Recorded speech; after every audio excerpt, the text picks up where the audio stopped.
여기 대구의 한 도로에서 폭주족을 뛰는 무리들. 지금 뭐 오토바이를 타고 폭주족들이 클락션을 울리면서 도로를 누비고 있어요. 지금 뭐 무법천지입니다. 차선 변경을 뭐 맘대로 하고 헬멧도 다들 쓰지 않았습니다. 자, 터널 안으로 진입합니다. 점선에서 실선으로 바뀐 차선이에요. 여기 이제 넘어오면 안 되거든요. 그냥 이 차로를 유지해야 되는데. 자, 보시죠. 그리고 그때 승용차 한 대가 쭉 가는데 차선을 넘어옵니다. 폭주족이랑 여기서 부딪힙니다. 아이고. 어린애들이네. 네. 자, 절뚝이면서 폭주족들이 이제 갓길로 몸을 피하는데 사고가 난 뒤 운전자가 차에서 내리더니 오토바이 운전한 폭주족에게 다가가를 가더니 어머머머. 예. 폭행을 하기 시작합니다. 아이고, 다쳤는데. 그리고 이제 폭행 이후에도 이제 위협은 계속되고 있고 그러자 이제 동승자가 내려가지고 운전자의 위협을 이제 만류합니다. 하지 마라. 교통사고 신고도 하지 않았습니다. 못하는 거죠. 폭주족들은 조용히 그냥 떠났습니다. 어머. 자, 이 운전자의 행동을 정의구현이라고 할 수 있을까요? 엄연한 폭행이죠. 네. 정의구현이라는 건 차라리 저기서 경찰을 불러서 뭐 못하게 따끔하게 뭔가 교훈을 주고 어렸을 때 저희가 그냥 뭐 학교에서 선생님한테 이렇게 맞는 것처럼 요 정도까지는 뭐 괜찮을 수 있겠지만 심하게 폭행을 했기 때문에 네. 우선은 헬멧을 전혀 쓰지 않았죠. 그리고 열지어가는 위험 대열 운전을 했죠. 네. 그다음에 차선 변경을 함에 있어서 실선, 그러니까 끊어지지 않은 선에서는 차선 변경하면 안 됩니다. 도로교통법에서 금지하고 있어요. 그런데 실선에서 아랑곳하지 않고 변경을 마구 하고 있죠. 그다음에 자동차 전용 도로에는 이륜차는 들어가면 안 됩니다. 하지만 이륜차들이 떼지어 들어가서 위험을 야기했죠. 이런 상당히 여러 개의 불법 행위들이 분명히 발견됩니다. 그런데 여기에 대해서 차량이 들어가면서 추돌을 하게 됩니다. 저 추돌 자체가 과연 고의성이 있는지 아니면 고의성 없는 사고인지는 한번 살펴봐야 될 부분이고요. 사실 멈출 수도 있었을 것 같은데. 그다음에가 더 중요하죠. 추돌 이후에 운전자가 나와서 구호 행위를 하는 것이 아니라 오히려 응징 폭행을 합니다. 네, 그런 것들을 모두 종합을 하셔서 이게 과연 공정하고 우리가 좀 지지해야 할, 응원해야 할 정의 구현인가? 그렇지 않으면 처벌해야 할 범죄 행위인가? 판단을 해봐야 될 것 같습니다. 네. 이 영상을 본 사람들은 여러 의견으로 갈렸는데 차주 행동은 정의 구현이다라고 응원하는 쪽의 의견. 차주 행동은 폭행이다. 의견을 보면 이건 뭐 명백한 폭행죄다. 이걸 사실은 운전자의 저 영상을 보고 저들이 느끼는 게 아니고 법적으로 이렇게 좀 제도적으로 좀 마련이 되어 있어서 맞아요. 이런 일을 하면 이렇게 단다가 명확하게 있어야 되는데 이게 계속 반복되고 있는 게 참 안타깝습니다. 그리고 이어지는 한 유튜버의 사건. 이 사람이 조니 소말리입니다. 그는 홍대 근처 한 편의점에서 진상을 부리기 시작하는데 근데 이제 음악을 크게 틀어놓고 다른 손님들도 계시는데 상당한 민폐를 끼치고 있어요. 노래를 크게 틀고 민폐를 끼치자 점원이 이를 말리지만 근데 여기서 드시면 안 돼요. I don't drink here. 네. Sir. No drink.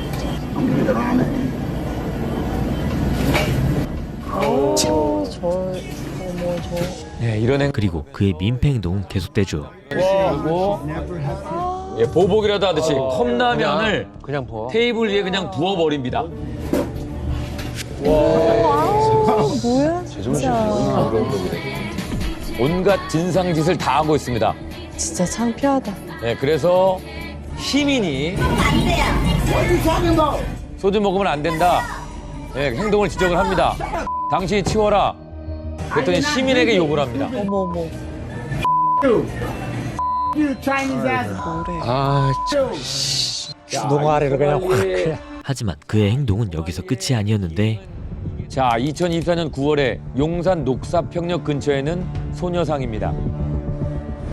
소녀상 앞에 나타난 그는 자, 옆에 I 앉아서 stand with the Korean people. Bring it closer to me.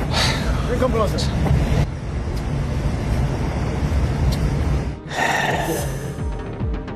자, 외국인이라고 그냥 봐주고 넘어가기에는 우리의 정서를 너무 거스르는 행동들인데요. Clip that. Oh my God. They didn't like this at all. They did not like this. 안에 뭔지. 소녀상 모욕을 하면서 구설수에 오릅니다. 그러니까 그리고 한 달 뒤 또 한 번 그는 소녀상으로 향하는데 자, 소녀상 앞으로 다가가서 트월킹 춤을 막 추기 시작해요. 이게 아는 거야. 그러니까 처음에 한 게 너무 약했다라고 생각을 한 거죠. 예. 이게 이제 뭐 사람들의 관심을 끌기 위한 행동이라기보다는 그냥 처음 맞아야 돼, 저는. 알면서 저러는 게 너무. 왜 저러고 사니, 진짜. 서울 중구 프란치스코 교육회관 앞에 있는 소녀상에 와서 또 다른 소녀상에서도 거침없이 성적 행동을 이어갑니다. 진짜 화난다. 보는 것도 열받네, 진짜. 알면서 저러는 게 더 화나. 그리고 그때 보다 못한 시민들이 말려보지만 이 사람의 행동은 계속 이어집니다. 이 만행이 끊이질 않고 이어지면서 소말리가 이런 영상까지 올립니다. 숙소에서 라이브 방송을 켰어요. Hello, the Korean public. And as you can see, yes, I am still in Korea. As you can see, the Hanguk. I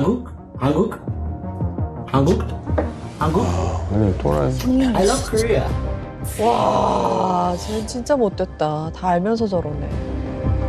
Try to find me. I dare you. You never will. So good fucking luck. That's all I want to say to you guys. 나를 못 찾을 건 알지만 나를 찾아봐라. 도발을 합니다. 그의 행동으로 네티즌들은 화를 참지 못했는데 화가 난 한국 사람들이 이제 정의 구현을 실행하기 위해서 소말리를 잡으러 갑니다. 어머, 어떡해. 또 한 번 홍대에서 난동을 부리는 그와 일행들. Yeah, we're gonna have a great night. 자, 그때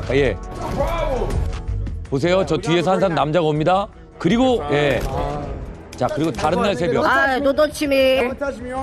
유튜버들은 그를 잡으러 한자리에 모였는데 소녀상 올라간 거 소리도 소리야. 잡아.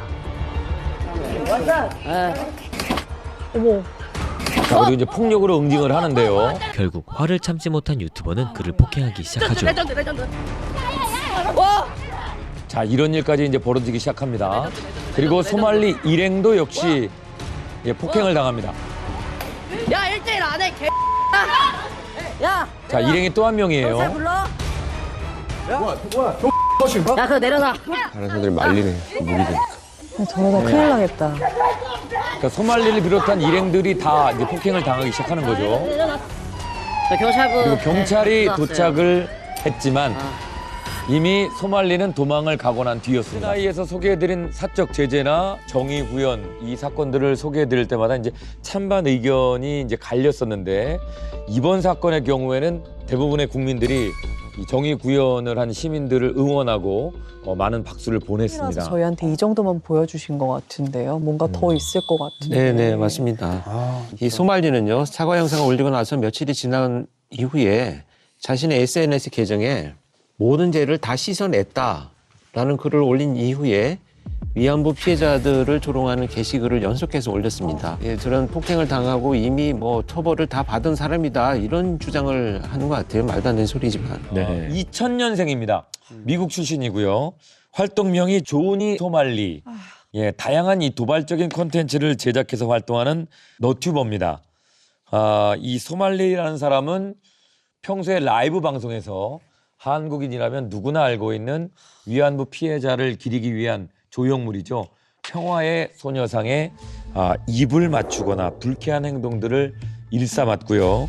길에서 난동을 부리는 등의 부적절한 행동으로 비난을 샀습니다. 그 모습에 참다 못한 한국인들이 직접 이제 응징을 시도했던 그런 사건이었습니다. 모욕을 했었을 때 따로 처벌은 없나요? 예, 안타깝게도 소녀상을 모욕하는 거에 대한 처벌 법규는 현행법으로는 아직 없습니다. 위안부 피해자 명예훼손, 그다음에 모욕, 그다음에 소녀상의 훼손에 대한 이런 것들을 처벌할 수 있는 법을 발의를 했습니다. 음. 근데 아직 결과가 안 나왔죠. 네. 이거 빨리빨리 통과를 돼야 될 텐데. 와. 사실 그는 여행을 다닐 때마다 그 나라에 대한 모욕을 했는데 길거리에서 일반인들에게 막 시비를 걸고요. 그다음에 공사 중인 건물에 들어가서 난동을 피우다가 결국 비자 만료된 게 밝혀집니다. 그래서 벌금 처분받고 추방됐어요. 그리고 나서는 어디로 가느냐? 태국으로 갔습니다. 태국으로 건너가서는 거기서 똑같이 태국의 문화에 반하고 시민들이 화날 만한 난동을 계속 부리게 됩니다. 그다음에 어디로 가느냐? 이스라엘로 갑니다.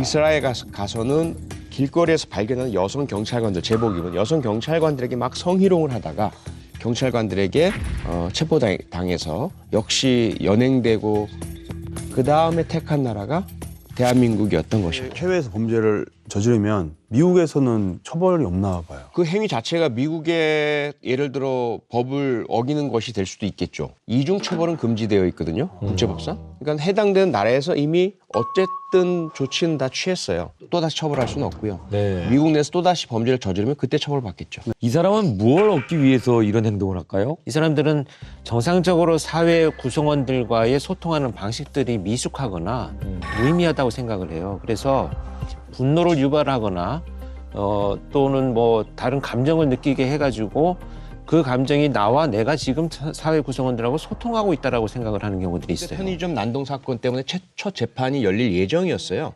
그런데 재판이 연기가 됐습니다. 다른 혐의들도 이제 확인되고 이러면서 그래서 올해 3월에 첫 재판이 열릴 예정이고요. 네. 당연히 그때까지는 출국 불가능하죠. 또 재판이 진행되는 동안에 비자가 만료되었다라고 한다면 체류 자체가 이제 불법이 되고 그리고 어떠한 수익 창출 행위 또는 뭐 취업 행위 절대로 할 수가 없는 그런 신분이 됩니다. 이른 아침입니다. 6시쯤인데요. 경기도의 한 도로에서 음주 측정을 거부한 차량과 추격전을 경찰이 벌이고 있습니다. 음주했는데 130. 130? 비가 내려서 굉장히 위험한 상황이었는데 뭐 빨간불에도 신호 위반은 기본입니다. 와. 아니 다른 차들을 보시고 어쩌려고. 저 너무 위험한데. 그 경찰차를 막 위협하기도 하죠. 어머머머머머머머머머머. 위험하다 위험하다. 어떡해. 이 차가 작기 때문에 요리조리 잘도 빠져나갑니다. 예, 뭐 중앙선도 뭐 그냥 거침없이 넣나 들고. 와, 근데 꽤 오래 추격전이 좀 심했는데? 하지만 끈질기게 추격한 경찰은 결국 자, 그리고 인도 쪽으로 차를 몰아붙이면서 차를 세웁니다. 밀었다. 도주에 성공하리라고 생각을 하는 게 참 한심한 네. 거예요. 자, 근데 이 차량이 도망을 하려고 끝까지 시도합니다. 어머머머. 가속 페달을 계속 밟고 있어요. 그리고 경찰이 바로 뛰어가는데 차문이 안 열리니까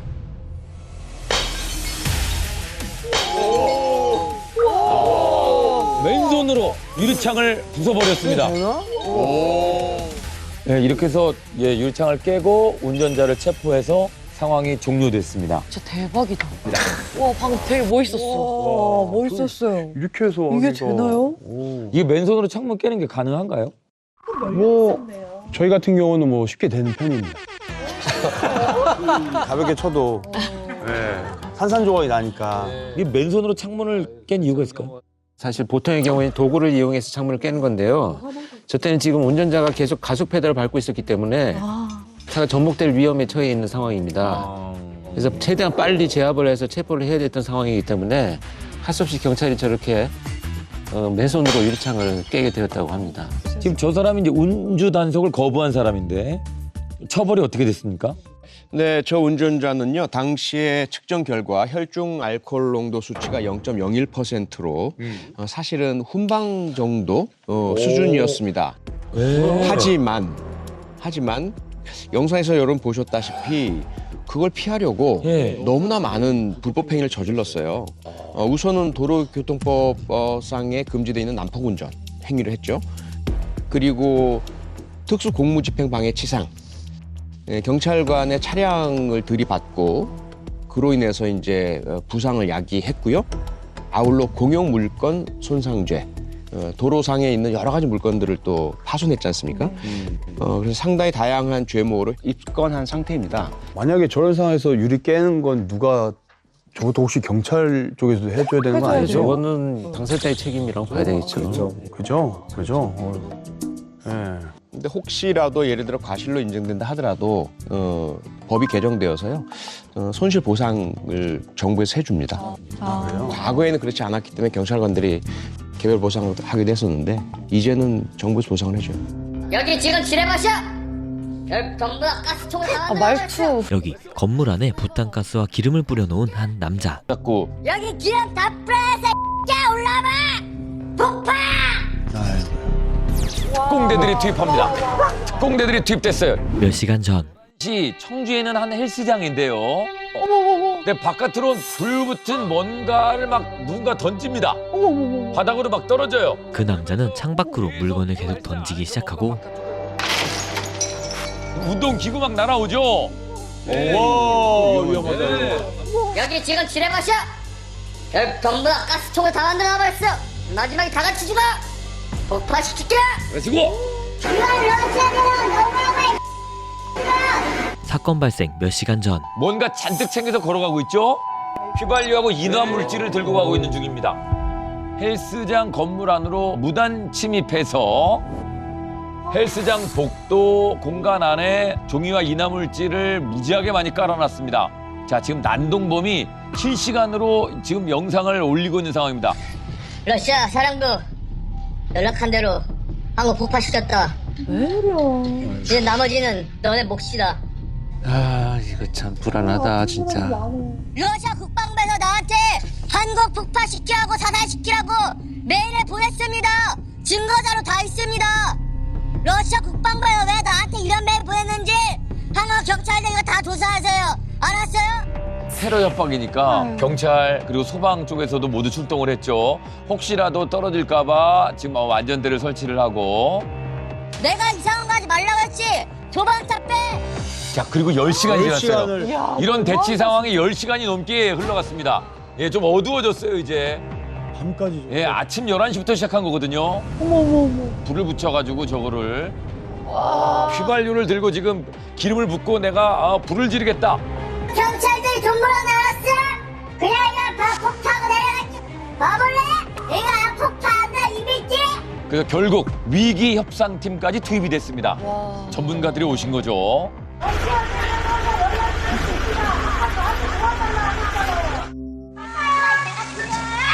전화로 하면 안 될까요? 잘 안 들려서 그래요. 그러면 뭘 가지고 오라고요? 다 안 들려서 그래요. 여기 지금 지뢰 마셔. 전부 다 가스총을 다 말투. 그랬어? 다 같이 죽어. 킹받아. 폭파시킬게. 예, 폭파시킨다고 자꾸. 여기 기름 다 뿌려서 올라와. 폭파. 아이고야. 결국 특공대들이 투입합니다. 특공대들이 투입됐어요. 자, 로프를 타고 들어가서 예, 자, 연막탄 같은 것도 뿌리고 자, 특공대가 들어가서 이 난동범을 제압을 합니다. 그렇게 특공대의 투입으로 12시간 만에 상황은 종료됩니다. 지금 이 상황이 더 아찔했던 건 뭐냐면요. 이 남자가 범행 전에 건물의 스프링쿨러를 훼손시켜 놨어요. 그럼 마약이나 뭐 정신 이상은 아니겠네요. 그러니까 완전 계획적인데. 그러니까 방어할 목적으로. 어떻게 알아? 예. 진짜 위험할 뻔했구나. 지시를 받아서 한 일이다 왜 이런 말을 한 거죠? 놀라지 마십시오. 메일을 받은 건 사실입니다. 사실입니다. 예? 러시아 정부에서 받았다는 문서를 자신의 SNS 계정에 공개하기도 했습니다. 그 서류를 꼼꼼히 살펴보니까 러시아 정부에서 보낸 서류가 맞았습니다. 뭐야? 왜? 러시아 정부에서 보낸 서류는 맞았습니다. 예. 그런데 그 사연을 조금 아실 필요가 있어요. 뭐냐면 이 사람이 2016년에 4번, 그리고 2018년에 6번 정도 직접 자기가 러시아 정부에 민원을 넣었어요. 근데 어떤 내용의 민원인지는 아직 알려지지 않았는데요. 그 이후에 이 남자가 러시아 정부로부터 이메일을 받습니다. 당신이 제기한 민원에 대해서 우리 러시아 정부가 답변할 내용은 없습니다. 그러니까 받은 건 받긴 했는데 사실 그걸 받기 위해 자기가 계속 보냈네요. 그렇죠. 네. 그러니까 그걸 들고 이제 내가 러시아와 뭐 지시를 받았다 뭐 이런 얘기를 막 하는 겁니다, 지금. 네. 저기 헬스장에서 저렇게 했다는 게 뭐 그 관장님과 어떤 뭐 불화가 있는 건지 어떤 관계가 있길래 저기서 저렇게 좀... 일단 이 난동을 부린 남자하고 이 피해를 본 헬스장 관장님은 일면식도 없는 사이입니다. 이 헬스장이랑은 전혀 관련이 없는데 이 헬스장 난동범이요. 2015년에 자신이 다니던 직장을 그만둡니다. 그리고 나서 보디빌딩 선수가 되겠다라고 이제 준비를 시작을 해요. 그런데 그 대회마다 출전을 하지만 입상은 계속 못해요. 그러다 보니까 근육을 빨리 크게 키우기 위해서 스테로이드를 맞습니다. 그러면서 이제 운동을 계속했는데 또 잦은 스테로이드 주사 투입이 결국 정신적 문제를 야기한 것으로 일단 추정이 됩니다. 그래서 그 뭐 운동에 대한 상처 때문에 헬스장을 목표로 저렇게 테러를 한 건가요? 이 남자의 주장에 따르면 과거에 함께 운동했던 트레이너들이 나에게 잘못된 식단을 줬다. 네. 격투기 대회를 앞두고 있었는데 고의로 부상을 입혀가지고 경기에서 지게 만들었다. 좀 약간 앙심을 품고 있는 트레이너 중에 한 명이랑 지금 이 난동 피운 헬스장 관장이 친분이 있었다. 그 자기 주장이고 저것도 자기 주장인 거잖아요. 그렇죠. 자기 주장이죠. 오히려 이 난동남이 지속적으로 말도 안 되는 협박을 계속 해왔다. 이 남자가 사건 당일 라이브 방송을 하던 중에도 계속 뭔가 협박을 합니다. 전 트레이너에게 보내는 얘기입니다. 그 내용도 한번 보실까요? 이 아들 쌍둥이 X에다 딱 빨린 거요. 얘들 죽어야지. 딱 빨린 거요. 나 잡으러 와 이제. 너 죽이러 와. 네 아들까지 다 죽여버릴게 엄마. 어머. 그러니까 그 트레이너 애들 죽이겠다고 미쳤나 봐. 피해본 그 헬스장 관장한테도 영상을 보냅니다. 아무튼 미안하다. 너도 근데 미안해. 저 친분이 없어가지고 내가 너한테 잘못한 것도 있는데 너도 이거 한국 경찰한테 어디다 줘. 쟤들 늦장대왕에서 네 센터 다 박살난겨. 알았어? 이게 대화조차 쉽지 않은 그런 상황이었기 때문에 그런 현장에 이제 위기 협상팀이 출동을 합니다. 처벌도 받았습니까? 네, 당연히 처벌 받아야죠. 어떤 내용들이냐면요. 아무런 관계가 없는 피해자가 운영하는 헬스장으로 찾아가서 약 12시간 난동을 부린 점, 그리고 무거운 운동 장비들을 4층 건물 창문 밖으로 던져서 일반 시민들의 안전에도 큰 위협을 가한 점, 가연성이 높은 휘발유를 이용해서 다수의 인명피해를 야기할 수 있었던 점 등을 모두 종합해서 현주 건조물 방화 미수, 특수공무집행 방해 등의 혐의 유죄 판결이 내려졌고요. 네. 징역 2년형이 선고되었습니다. 네. 그리고 이어지는 다음 사건. 가게 문을 열어놓고 이제 장사를 하고 계셨어요. 서빙을 이렇게 하고 있는 중입니다. 사장님 근처로 여성 손님이 한 분 다가가요. 이제 카드를 들고 결제를 할 모양이었던 것 같습니다. 기다리면서 앞에 메뉴판 쪽을 보고 있다가 여기서 위험하다, 이거. 있다가 여기서 부딪히면서 넘어집니다. 예, 사장님이 못 봤던 것 같아요. 뒤를 돌아보다가 지금 손님이랑 충돌을 했습니다. 그래서 이 여자 손님이 넘어졌습니다. 이제 박았나? 예. 자, 여러 각도에서 다시 한번 보여드립니다. 여기서 넘어지면서 테이블 밑으로 지금 들어갔는데 사장님이 아이고 죄송합니다 해서 부축을 하면서 손님을 이제 막 일으켜 세웠어요. 네, 지금까지는 되게 문제 없는데. 뼈가 부러진 것 같다면서 구급차를 불러달라고 손님이 요청을 합니다. 근데 이 사건 이후에 피해 여성이 전치 16주 치료비와 후유 장애 명목으로 합의금 3천만 원을 요구합니다. 좌측 대퇴부 골절상 진단. 대퇴부. 네. 골반뼈하고 다리의 가장 큰 골격이죠. 이게 사실은 이제 연로하신 어르신분들 맞아요. 같은 경우에 뼈가 좀 진짜 많이 약해지시고, 그다음에 골다공증이 있으신 분, 이런 분들은 낙상 사고 넘어지실 때 자주 발생하는 골절이에요. 근데 워낙에 이 하반신 하체 움직이는데 가장 중요한 그 골격이기도 하고 이 상당히 까다롭습니다, 치료가. 제가 봤을 때는 네. 좀 부자연스러웠고, 그리고 저렇게 넘어져서 부러지기에는 쳤는데? 사실은 와 진짜 젊어 보이시는데 쉽지 않아요 저렇게. 지금 저 앞에 무슨 메뉴판 같은 게 있죠? 기다리면서 저길 보고 있는데 저기서 사장님이 돌아서서 부딪히고 넘어집니다. 여기서 한 번 더 튕겨나가는 느낌이 좀 있었는데 네. 자기가 다리를 이렇게 밀면서 넘어진 듯한 느낌? 넘어질 때 약간 조금 넘어질 때 너무 조금 과했죠? 약간 과했어요. 근데 자세히 보면 사장님 다리가 손님 다리를 툭 치는 것 같기도 해요. 근데 밀긴 밀었는데. 방향 밀긴 밀었는데 네. 여성분이 자연스럽게 고개가 옆으로 부딪히면 이렇게 돌아가야 되는데 고개를 안 돌려요 보면. 그냥 칠 걸 알고 있다는 고개를 것처럼. 고개를 안 쳐다보잖아. 그러네. 저 이렇게 있어요.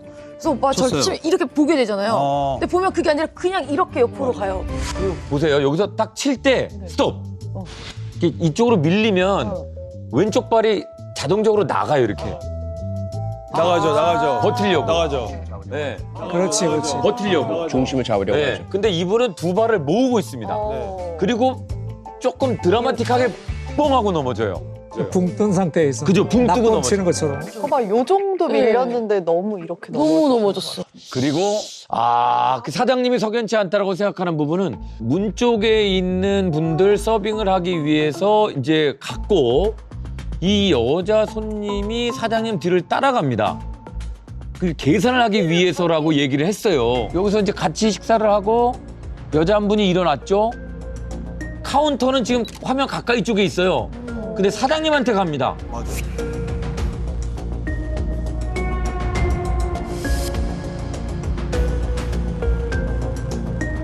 그러니까 계산대 네. 여기 있잖아요.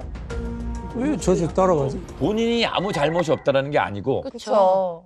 큰 문제는 합의금에서 합의금이 나왔습니다. 너무 큰데요. 그러니까 3천만 여성 원. 손님이 합의금으로 이제 3천만 원을 요구했잖아요. 벌어진 상황에 비해서 합의금이 너무 과하다라는 생각이 들었고 경찰의 판단을 듣기 위해서 사건 접수를 하게 되는데 접수는 여자 쪽에서 합니다. 손님 쪽에서 해요. 예, 그래서 경찰 쪽에서는 업무상 과실치상 혐의라고 판단해서 이제 조사를 진행을 했습니다. 그러니까 조사가 진행되는 중에도 저 손님하고 사장님 사이에 합의를 보려고 계속 그 노력도 이어져요. 근데 갑자기 이제 3천만 원의 합의금을 얘기하니까 그 큰 돈이 수중에 없었던 사장님이 저는 여력이 안 됩니다. 좀 양해해 주시면 안 되겠습니까? 하니까 합의금을 2천만 원으로 감액해 줍니다. 근데 이제 사장님 쪽에서는 제가 해드릴 수 있는 최대 금액은 1,000만 원입니다. 그렇게 얘기를 하니까 여성 손님이 1,000만 원 한 번 주시고 330만 원씩 석 달에 걸쳐 나눠줘도 됩니다. 라고 또 제안을 해요. 1,000만 원도 너무 많은데 저럼 누가 실수를 해? 그 가게를 오픈한 지 얼마 안 된 상황이기도 해서 요때까지는 그 보험이 가입되어 있는 상황은 아니었습니다. 결국 사장님하고 여성 손님 측이 1,200만 원이라는 금액으로 합의를 진행했고 고소가 취하됐습니다. 그러니까 저희는 무슨 누구 편을 들려고 하는 게 아니고 제 얘기는 뭐냐면 사장님도 서빙을 하고 가는 진행 방향이잖아요. 맞아요. 이게 일부러 가서 부딪힌 게 아니고. 네네. 그러면 저기에 서 있는 여성분도 뭔가 좀 책임이 있지 않을까라는 생각도 좀 드는데. 하나씩 좀 나눠서 보셔야 될 필요가 있어요. 뭐냐면 우선 첫째 두 관점이죠. 하나는 사장님의 책임이 있느냐. 우리 누구나 다 자칫 잘못하다가 발생할 수 있는 문제거든요. 맞아요. 이 상황이 과실치상이냐 아니냐, 이 책임이 있느냐 없느냐를 따지는 건 하나의 키워드를 보시면 돼요. 주의 의무. 4년 4월에 대법원 확정 판결이 내려진 최신 판례가 어떤 결정을 내렸냐면요. 2020년에 한 50대 남성이 그 당기세요라고 써 있는 투명색 문을 밀어요. 네네. 그 건너편에는 70대 여성분이 계셨어요. 그 여성분이 그 문에 밀려서 넘어지셔서 사망하셨습니다. 처음에는 과실치사. 세상에. 의도는 없었겠지만 어쨌든 사람이 죽게 되었으니 이 사람의 실수로 과실치사죄로 검찰이 기소를 합니다. 그런데 1심에서는 무죄 판결이 내려지고 그 검찰이 이건 아닌 것 같아 항소를 합니다. 항소심에서 이제 공소장 변경이 이루어지면서 과실치상죄가 추가가 돼요. 과실치사가 아니라 과실치상이라도 적용될 수 있다. 대법원에서 확정 판결은 과실치사 무죄, 과실치상 유죄. 그런데 형량이 뭐였냐면 100만 원의 집행유예 1년. 그런데 왜 유죄냐? 주의 의무 위반이란 거예요. 당기세요라는 그 글이 있었고 그런데 밀었고 근데 건너편에 사람이 있다면 다칠 수 있으리란 예견 가능성이 있는데 그것에 대해서 전혀 신경 쓰지 않은 채 밀었다. 그러므로 책임이 있다는 거예요. 그럼 저 식당에서의 사장님의 행동에는 그런 주의 의무 위반을 우리가 물을 수 있을까요? 아니요? 아니요, 저 어떻게 아마 아무도 물을 수 없을 거예요. 저렇게 이제 손님에게 가져다 줬고 다른 식당 그 테이블에 아무도 없는데 뒤에 누가 서 있으리라고 기대할 수가 없잖아요. 맞아요. 그다음에 도는 동작이 일반인의 어떤 상식에 비춰봤을 때 지나치게 빨리 확 돌았나요?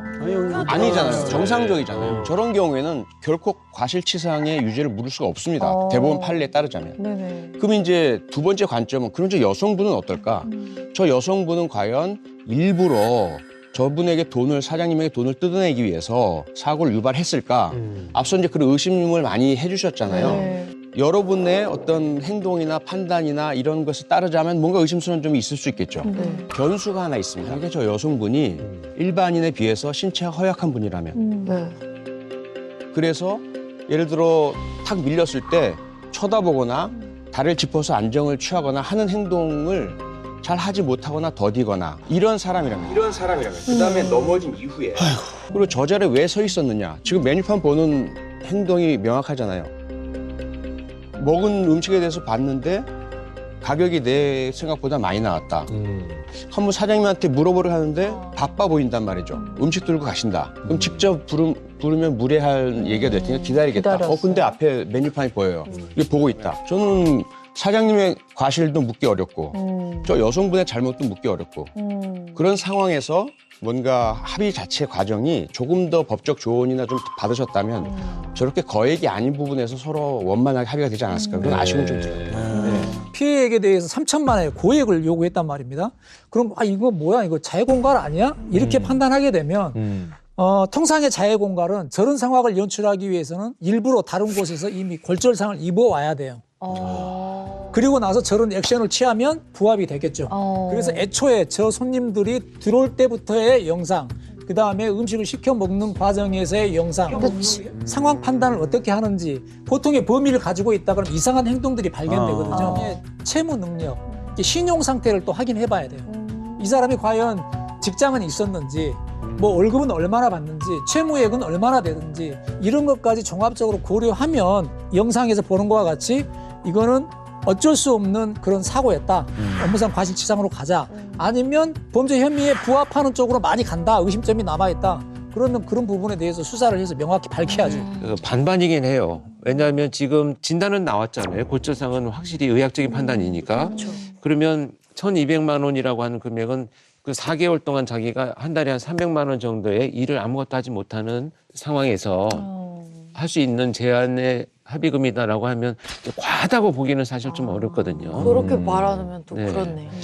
우리 저 시청자 여러분들도 함께 보셨는데요. 여러분들의 생각은 어떤지 궁금합니다. 사건이 이제 합의가 된 내용이긴 합니다만은 이 사장님께서 정말 저 답답하고 억울한 마음으로 저희에게 이 영상을 제보해 주셨는데요. 저희들과 함께 얘기를 나누면서 좀 그 답답한 마음이 조금이나마 해소됐기를 또 기대해 봅니다. 늦은 시각 어느 한 술집. 두 남자가 들어옵니다. 지금 앞치마를 하신 분이 여기 사장님이시고요. 둘이 술을 마시면서 대화를 하다가 갑자기 언성이 높아지기 시작합니다. 심지어 금연인 식당 안에서 담배를 피기 시작합니다. 답답하셨는지 담배를 이제 태우시니까 이제 제가 담배는 안 된다. 근데 말씀을 드렸는데도 그분 이제 무시하시고. 그래서 나가서 피워달라고 이제 얘기를 하니까 갑자기 담배를 피웠던 남자가 흥분해가지고 지가 잘못했어. 급기야 남성은 사장을 폭행하기 시작하는데 아이고. 화풀이를 엉뚱한데 하고 있는.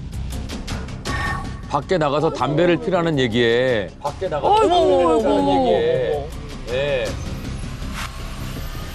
양아치입니다. 아이고 참.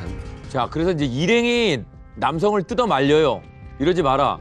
그러더니 자기가 갖고 온 가방을 갖고 나와요. 그래서 가는 줄 알았는데 그리고 그 가방 안에는 됩니다. 저게 뭐야? 이게 좀 흉기인데 칼입니다.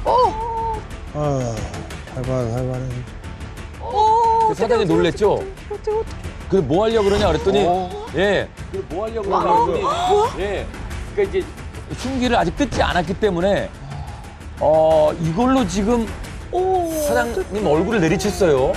사장도 반격을 시작합니다. 예, 몸싸움이 격렬해졌고. 야, 진짜 저건. 그 사장님이 대단하네. 네. 결국 이제 일행까지 도움을 줘가지고 상황은 종료가 됐습니다. 다행이다. 와, 심장이. 이거 보면 진짜. 네. 여기 칼날 부분은 저렇게 포장이 돼 있어서 큰 부상은 입지 않았지만은 영업을 해야 하는 사장님 입장에서는 저게 큰 트라우마로 작용해가지고. 예. 그렇죠. 네. 못 잡은 건 아니죠. 난동부린 저 남성 결국 잡혔습니다. 네. 그런데 잡혔습니다. 네. 그런데 이 잡힌 상황이 좀 기가 막힙니다. 왜 그러냐면 저 사건으로 잡힌 것이 아니고요. 다른 데서 또 그랬구나. 다른 친구 같이 있었죠. 일행이. 일행. 검은 옷 입은 네. 사람 있었죠. 그 일행을 폭행한 혐의로 경찰에 잡혀서 조사를 받다가 이 2시간 전에 이 사건이 있다는 것이 추가로 확인이 된 거죠. 아이고. 일행을 때린 이유는요, 아주 단순했습니다. 영상을 보셨다시피 자기가 가게 사장을 때릴 때 자기를 말렸다는 이유로 말렸다고요? 폭행을 해서 경찰에 입건이 된 상태였습니다. 그럼 칼은 왜 갖고 다닌 거래요? 뭐 진짜 장을 봤나? 칼을 가지고 있었던 이유에 대해서는 일행을 협박하기 위해서 가지고 있었다고 그렇게 진술했답니다. 저분한테 뭔가 쌓인 게 많았나 뭐가 보다. 뭐가 있어, 뭐가. 같이 온 사람 협박하려고 예, 했던 예. 거죠, 애초에. 그렇습니다. 그러니까 뭔가 문제가 있었네. 자, 강남 유흥가 일대의 CCTV인데요. 지금 가는 사람은 취객입니다. 예, 술을 먹고 약간 비틀비틀하자 뒤에서 한 사람이 따라 붙죠. 예, 반바지를 입은 사람이 따라 붙습니다. 그리고 잠시 뒤에 구석에서 아까 그 앞에 갔던 취객을 넘어뜨리고 아유, 기둥 끔찍하네. 뒤에서 때리고 예, 휴대폰을 뺐고 취객은 완전히 지금 제압돼 있는 상황이에요. 그리고 지문을 찍게 합니다. 그리고 계속 그 자리에서 인터넷 뱅킹을 이용해서 본인 계좌로 돈을 보내게 합니다. 이 남자가 빼간 돈은 자그마치 1,000만 원입니다. 근데 이 남자가 2주 전에 벌인 행동입니다. 지금 빨간색 원 안에 있는 사람이 아까 그 남자인데요. 그는 쓰러져 있는 취객에게 다가가더니 부축을 합니다. 뭔가 도움을 주는 척하면서 이 취객을 데려가요. 끌고 갑니다. 으슥한 것도 데려가네. 네. 근데 해보니까 계좌에 돈이 부족해요. 그러니까 취객의 카드로 대출까지 받습니다. 취객 A씨에게서는 돈과 함께 휴대전화도 빼앗았는데요.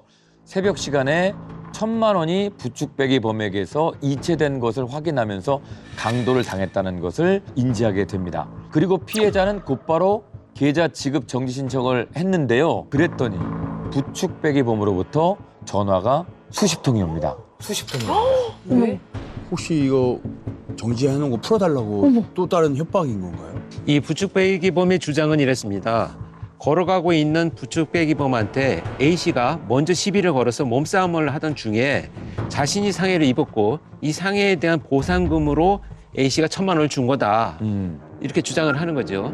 그런데 이 부축배기범의 수법 이렇게 손가락 빌리기가 끝이 아니었습니다. 피해자가 자신의 휴대전화가 없어진 거 그거 알고 자기한테 전화를 걸어볼 거 아니겠습니까? 자기 번호로 전화를 어디 있나 누가 갖고 있나. 네. 그러면 이제 어떤 일이 벌어졌는지 기억을 못하고 있는 피해자에게 전화를 받은 부축배기범이 이렇게 얘기합니다. 실제 통화 내용 한번 들어보실까요? 저희 집사람 옷에도 토했어요. 제 와이프 펑치 100원 연거 아세요? 죄송합니다. 40만 원 먼저 어떻게든 해주세요. 지금요? 송금을 해야 되지? 야, 성희롱까지 이렇게 만드는구나. 네. 와, 협박을 합니다. 이 남성이 약 1년 동안 강남에서 저지른 범행만 11차례. 예, 취객들에게 빼앗은 돈은 무려 5,500만 원. 사기 등 전과 17범인 것이 밝혀지기도 했는데요. 이 부축배기범은 피해자의 피해금 지급 명령과 동시에 강도 상해, 절도, 그다음에 공갈 미수 등의 혐의로 징역 5년을 선고받았습니다. 엘리베이터가 없는 어느 한 아파트. 7일이고. 완전 더울 때네. 네, 지난 여름이었습니다. 5층까지 큰 박스를 들고 오던 택배기사는 다 부서져, 다 부서져. 네, 너무 힘드셨나 봐요. 근데 이제 박스가 부일 정도로 거의 패대기 치듯이 내려놨는데 허리가 아프셨나 봐. 이 박스 안에는 200만 원 상당의 컴퓨터가 들어왔어요. 그건 덜 쓰지 말라고 써 있는 게. 네. 어떡해? 박스 하나는 내려놓고 다른 박스는 가져가고.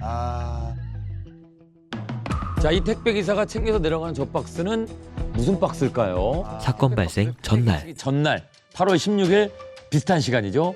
12시 28분쯤. 아까 그 택배 기사님이 와서 이렇게 택배를 내려다 놨습니다. 좀 세게. 저 컴퓨터를 주문한 피해자는 쾅 하고 택배물을 던지는 소리를 듣고 물건을 확인해 보니 이 안에 있던 제품이 파손됐어요. 근데 또 저런 거야? 그래서 반품을 하기로 하고 재주문을 한 겁니다. 그래서 그 다음날 또 택배 기사가 컴퓨터를 그야말로 내동댕이 치고 간 거를 이렇게 확인을 하게 됐습니다. 결국 재배송된 컴퓨터도 파손이 돼서 환불 처리했습니다. 근데 좀 이제 무겁다고 생각되면 이제 뭐 같이 1층에서 만나요 해서 둘이 들고 올 수도 있었을 텐데. 근데 저는 힘들게 5층까지 잘 갖고 갔잖아요. 내려놓기만 하면 되는데 아니면 처음부터 굴려면서 올려오든지 발로 차면서 올라오든지. 저희는 택배 기사님이 지금 안타까워서 하는 얘기인데 그죠? 맞아요. 아 저희까지 지금 몇 계단 안 나와요. 세 계단, 두 계단인데 이게 어떻게 해결이 됐습니까? 근데 이제 회사 측에서는요, 영상을 확인한 뒤에 과실을 인정을 했습니다. 근데 피해자가 이게 너무 힘든 과정을 이해를 하시고 해당 기사가 그나마 해고되지는 않았으면 좋겠다라고 건의를 해서 결국 기사는 교육만 받는 걸로 끝나고 사건은 마무리가 됐다고 합니다. 본인도 오르고 내려가면서 미안한 마음을 가질 거예요. 네. 그러다 보니까 그 마음을 좀 이해해 주는 게 아닌가 그런 생각 들어요. 한방병원 네. 적외선 램프네. 자 한방병원의 모습입니다. 아 근데 잘 보세요. 환자복을 입은 여성이 들어왔죠. 그리고 저쪽에서 간호사 한 분이 나왔고 옆에 웬 남자가 또 한 명 들어옵니다. 자, 그런데 이 남자는 환자복을 입은 사람의 남편이에요. 근데 이제 병실 쪽으로 가는데 환자분은 이 간호사분이랑 굉장히 친분이 있는 것 같고 그런데 왜 아내가 병실로 안 들어가고 남편이 들어갔을까요? 그리고 문을 친절히 닫아주고 유유히 아내는 떠납니다. 네, 간호사분이 배꼽 인사를 해요. 한편 진료를 기다리는 듯한 또 다른 여성. 간호사분이 들어오면서 이제 이야기를 또 나눕니다. 그때 누군가가 다가오는데 이분은 지금 아까 소파 위에 있었던 분의 어머니세요. 자, 이 병원에서는 대체 어떤 일들이 벌어지고 있는 걸까요? 이게 지금 전부 다 환자의 보호자분들이 네. 그저 다른 어떤 호실로 들어가는 거잖아요. 네. 이 사건은 대형 한방병원과 환자 가족들이 함께 보험 사기를 친 건데요. 서류상 진료는 실손보험에 가입한 가족 일원이 진료를 받고 피부 미용, 시술 등은 다른 가족이 받는 방식으로 진행이 됐습니다. 병원 차원에서 허위로 진료 기록을 발급해서 병원과 환자들이 함께 보험금을 챙긴 사건입니다. 자, 의료진과 환자가 나눈 대화 한번 보실까요? 또 500 쓰면 50 돌려주고. 어머 진짜? 50 와요. 야, 이게 뭐야? 네. 병원에서 500을 쓰면 50을 돌려준대요. 정말 기업형이고 조직적이고. 셔리벌들 타임. 그래서 여기에 가담한 사람만 100명이 넘어요. 그래서 편취한 보험금만 10억 원이 넘습니다. 와. 야, 세상에. 네. 병원장이 한의사 출신이에요. 그런데 이제 도수 치료라든지 양방에서 해야 될 것들이 많은 이제 그 보험료를 받을 수 있으니까 허위 진료 기록 작성을 해야 되거든요. 그래서 치매를 앓고 있는 70대 양방 전문의를 고용을 했습니다. 그리고 나서 환자들을 소개받기 위해서 브로커까지 또 두고 있었고요. 그래서 의료진들의 권유에 가족들이 현혹이 돼서 함께 여기에 이제 합류를 해서 보험 사기를 조직적으로 함께 쳤던 것이죠. 어떻게 하다가 걸린 거예요? 의료 관련 범죄가 증가하고 있어가지고 집중 단속을 많이 하고 있습니다. 근데 해당 그 한방병원의 경우에는 개원부터 보험금 흐름이 수상한 부분이 있어가지고 수사가 시작됐고요. 결국 보험 사기를 염두에 두고 개업했다는 증거를 확보했습니다. 시작부터. 시작부터 그걸 하려고 만든 거예요? 어머나. 자, 2024년 봄에 주택가에 대문 앞에서 한 여성이 누군가와 대화를 하고 있습니다. 그리고 대화를 하던 여성이 손에 든 물건은 명품 시계였습니다. 예. 왜? 알사의 명품 시계 정가 한 3천만 원짜리. 이 시계는 지금 중고 거래를 하기 위해서 여성 한 분이 들고 나온 건데요.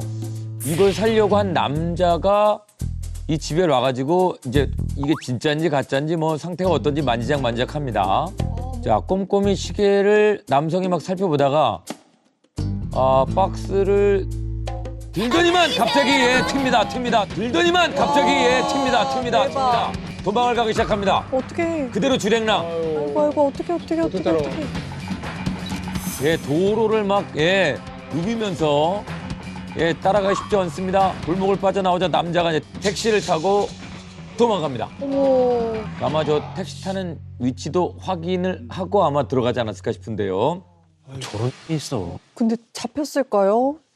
범인 잡혔습니다. 오. 구매자의 인상이 어려 보여서 일부러 CCTV 아래에서 거래를 한 겁니다. 인상착의 확인이 빠르게 됐고 그리고 어떤 택시를 타고 도주했는지를 동선이 바로 파악이 된 겁니다. 이때 저 택시기사님 제보가 결정적으로 도움이 됐다고요? 네, 그렇습니다. 이 택시기사님 참 대단하신 분인데요. 보통 어디에 내려줬는지 기억을 못 하는데 택시 안에서 이 절도범들이 공범 2명과 함께 판매처를 물색하는 통화를 한 걸 기억을 해냈어요. 뭔가 수상하니까. 그래서 절도범을 내려준 인근에 금은방을 수사팀이 전부 뒤져서 시계를 판매하려고 했던 범인을 2시간 만에 검거를 했습니다. 이 3명 절도와 사기 미수 혐의로 재판을 받았습니다. 근데 이게 절도는 그렇다고 치는데 사기 미수는 뭐예요? 사기 미수는요. 사기 미수. 훔친 시계를 들고 금은방을 찾아갔잖아요. 그래서 금은방 주인에게 그것이 제대로 가격을 지불하고 산 것처럼 속여서 판매하려고 했기 때문에 해당 혐의가 적용된 겁니다. 그런데요, 이 재판을 받으면서 절도범 중에 한 명이 자기가 어린 시절에 ADHD 치료를 받은 적이 있다. 그리고 지능지수 IQ가 74에 불과해서 상황 대처 능력이 떨어지고 기술이 현저히 부족하다. 이런 판단을 받았다는 것을 강조했고요. 다른 공범은 자기가 최근에 대학에 합격을 했다. 그런데 이 사건 때문에 대학을 다니지 못하는 이런 상황이 됐으니 선처를 호소합니다. 말도 안 무슨 되는 소리예요, 둘 다? 이게 이렇게 말하면 좀 뭔가 뭐 형량에 뭔가 좋게 자기들 입장에서 좋게 영향을 미치나요? 동안할 것 같은데. 소년범 때 그런 아마 학습이 좀 있었던 것 같아요. 동안할 것 같아요. 결과 이 3명은요. 피해자가 피고인들의 처벌을 원치 않는 점, 피고인들 모두 성인이 된 지 얼마 되지 않은 점 등을 감안을 해서 절도범 중 1명은 징역 8개월에 집행유예 1년, 나머지 공범 2명은 징역 10개월에 집행유예 2년 선고를 받았습니다. Let's go. CCTV에 포착된 범죄 현장을 경찰의 시각으로 리얼하게 분석하는 흥미진진한 프로그램 히든아이. 뉴스에서 한 번쯤 봤던 CCTV 영상들이 대한민국 레전드 경찰 3명과 패널들의 분석을 통해 완전히 새로운 모습으로 다가옵니다. 특히 프로파일링의 대가인 표창원 교수와 권일윤 교수, 그리고 강력계의 전설로 불리는 이대호 형사 3분의 조합은 그야말로 환상적이었고, 3분이 알려주는 범죄 심리와 범행 수법의 깊이 있는 해석은 꽤나 흥미있게 다가왔습니다. 일반인들이 쉽게 접할 수 없는 범죄 용어와 실무를 담당하고 있는 경찰만이 알고 있는 현장 경험들을 생생하게 전달한다는 점 덕분에 범죄에 관해 새롭게 이해하는 계기가 되었습니다. 사실 히든아이의 핵심은 단순한 영상 분석에 그치지 않았는데 범죄자의 심리와 행동 패턴을 날카롭게 해석하고 그들이 범행을 계획하고 실행하는 과정을 프로페셔널하게 파헤칩니다. 특히 경찰과 범죄학 전문가들만이 알 수 있는 정보를 바탕으로 우리가 무심코 지나칠 수 있는 단서들이 얼마나 중요한지 깨닫게 되며, 또한 우리가 실생활에서 무엇을 주의해야 하는지도 알 수 있었습니다. 특히 왜 이 범행이 가능했는가, 범인은 어떤 심리 상태였는가 등의 질문을 통해 사건을 입체적으로 바라볼 수 있어 평소 범죄를 단편적으로 이해했던 시청자들에게 새로운 관점을 제공합니다. 저도 범죄 수사물, 범죄 다큐멘터리를 좋아하는 한 사람으로서 히든아이를 매우 재밌게 봤는데 아무래도 리뷰 영상이다 보니 더욱 충격적인 장면과 더욱 충격적인 사건들을 보여드리지 못해 아쉬움이 매우 남습니다. 혹시라도 제 리뷰 영상을 재밌게 보셨다면 히든아이의 풀 영상도 꼭 한번 보시길 추천드립니다. 재미와 유익함을 모두 잡은 프로그램, 단순히 흥미를 넘어서 범죄 예방에 대한 경각심까지 일깨워주는 프로그램인 히든아이는 매주 월요일 오후 8시 10분 MBC 에브리원에서 시청할 수 있습니다. 이상 좋은 영화였습니다.